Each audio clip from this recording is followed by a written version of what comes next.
Do you believe the Rockets have a real shot now? Do you really believe the Rockets can beat the Warriors the next 2 out of 3? No, I don't. I mean, I know that I'm in the minority, but I don't care. The fact of the matter is the last 2 of the next 3 games, if it becomes a 7-game series, are both going to take place at the Oracle. The Rockets' best chance would be to win game 5 and then close it back out in game 6, meaning they would have beaten the Golden State Warriors 4 straight games. I don't see them winning a game 7 at the Oracle. I'm not saying it's impossible.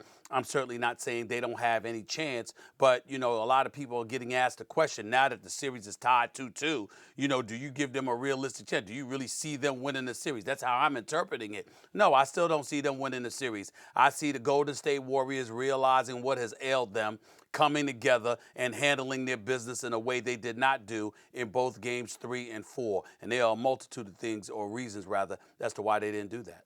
You see Stephen A. try to give himself some credit? I appreciate that. He like, oh, I know I'm in the minority. Oh, you in the minority thinking the Golden State Warriors gonna win? Is that what you said? No. What I'm saying is, as of right now, that's a good point. But as of right now, you got to remember, I'm in Houston. You're in New York City. So I'm running around. What does that have to do with the question?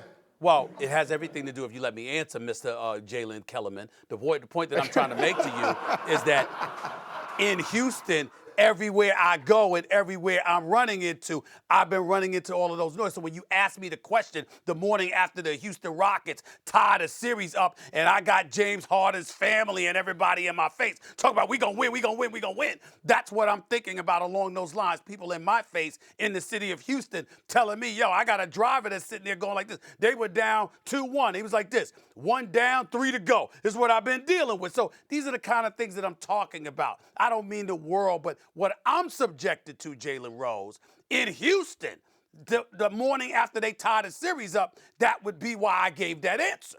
Stephen A., in Houston, have you seen Klay Thompson? I'm still looking for him. Hold it. Yo, Jalen, I got to tell you, man, it's kind of bad, man. And listen, we can look at it a multitude of ways. Obviously, you're trying to get Steph Curry going. Usually when that happens, he's struggling. But that was last night. How did that explain the first 3 games of this series? I mean, you got the lack of fluidity, the lack of spacing. They're not moving the basketball and sharing it. They're engaging in too much iso ball, which is not what the Golden State does. And when he gets the ball, he's forcing shots, rushing shots, etc. But at the end of the day, especially approaching a contract year, looking for max dollars.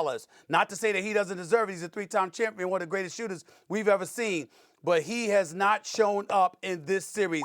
Right now, it's official. There's an APB out for Klay Thompson. We're all looking for him because we don't recognize this dude right here wearing number 11. That's not the Klay Thompson we know and love. He hasn't been in this series.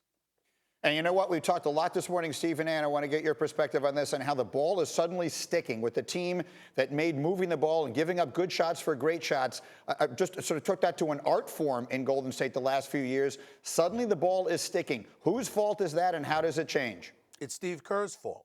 He's the coach. And he is the man responsible for the system that he's implemented that's led to success, meaning 3 championships in 4 years. Yes, you're trying to get Steph Curry going. Yes, you're trying to disguise him defensively because he looks petrified to defend James Harden or Eric Gordon because he doesn't want to pick up fouls because that's been his MO in this series. We understand all of that. But in a quest to really get him going, you've sacrificed the health of the team in terms of doing what you normally do to its advantage. The only person that has any business ISOing is Kevin Durant, because we know he can do what he wants to do when he wants to do it, okay? And as long as Kevin Durant is doing it, that would be different. But he's a guy that's a proponent of distributing the basketball, sharing it, keeping your fluidity flowing. What they've been doing outside of Kevin Durant has not been the Golden State Warriors, and the Houston Rockets have been all up in them just like they were last year. The P.J. Tuckers, the Eric Gordons, the Clint Capellas of the world, they have been defending